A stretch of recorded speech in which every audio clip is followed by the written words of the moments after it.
Hello. അപ്പം current affairs എങ്ങനെയാ പഠിക്കേണ്ടതെന്ന് പറഞ്ഞുതരാവേ. നമ്മൾ കറണ്ട് അഫയേഴ്സ് പഠിക്കാൻ വേണ്ടിയിട്ട് നമുക്ക് ഒരുപാട് സോഴ്സ് ഉണ്ട്. ന്യൂസ് പേപ്പർ ആയാലും PSC ബുള്ളറ്റിൻ ആയാലും നമ്മുടെ ഓൺലൈൻ മീഡിയാസ് ആണെങ്കിലും ഒരുപാട് സോഴ്സിൽ നമുക്ക് കറണ്ട് അഫയേഴ്സ് കിട്ടും.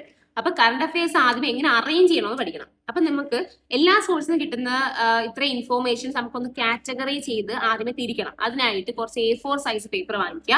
എന്നിട്ട് നിങ്ങൾ എന്ത് ചെയ്യണം, ഹെഡിങ് ആയിട്ട് എനിക്ക് ഇഷ്ടമുള്ള ഒരു പേര് കൊടുക്കണം. ഓക്കെ, കറണ്ട് അഫയേഴ്സ് ട്രാക്കറിനോ എന്തെങ്കിലും ഒരു ഇഷ്ടമുള്ള പേര് കൊടുത്തിട്ട് അതിന്റെ ഓരോ പേപ്പർ എടുത്ത് തന്നെ ഹെഡിൽ ഇന്റർനാഷണൽ ടോപ്പിക്ക്, നാഷണൽ ടോപ്പിക്ക്, സ്റ്റേറ്റില് ടോപ്പിക്ക്, അതേപോലെ അവാർഡ്സ്, പിന്നെ ഈ ബുക്ക്, ഓതർ, അങ്ങനെ ഒരുപാട് ഹെഡിങ്സ് ആണല്ലോ. അപ്പൊ ആ ഹെഡിങ്സ് എല്ലാം ഞാൻ വേണമെങ്കിൽ താഴെ കൊടുത്തേക്കാം.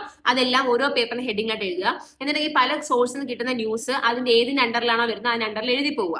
നിങ്ങൾക്ക് ഇങ്ങനെ ചെയ്യാം. അല്ല, നിങ്ങൾ ഡിജിറ്റൽ ആണ് നിങ്ങൾക്ക് കുറച്ചും കംഫർട്ടബിൾ, എപ്പോഴും ക്യാരി ചെയ്യാൻ എളുപ്പം അതാണെങ്കിൽ നിങ്ങൾക്ക് ഡിജിറ്റലായിട്ട് ഫോൾഡർ ഉണ്ടാക്കിയിട്ട് അതായത് കുഞ്ഞു കുഞ്ഞു ഫയൽസ് ആയിട്ട് ഈ ഓരോ ഹെഡിങ് എന്തായാലും നിങ്ങൾക്ക് ന്യൂസ് ആഡ് ചെയ്തുകൊണ്ടിരിക്കാം. മനസ്സിലായോ? അങ്ങനെയാണ് കറണ്ട് അഫയേഴ്സ് ഒന്ന് സിസ്റ്റമാറ്റിക് ആയിട്ട് അറേഞ്ച് ചെയ്യേണ്ടത്. ഓക്കെ, പല പല സോഴ്സ് ഉണ്ട്, അത് ഞാൻ അടുത്ത വീഡിയോയിൽ പറയാം. ബൈ.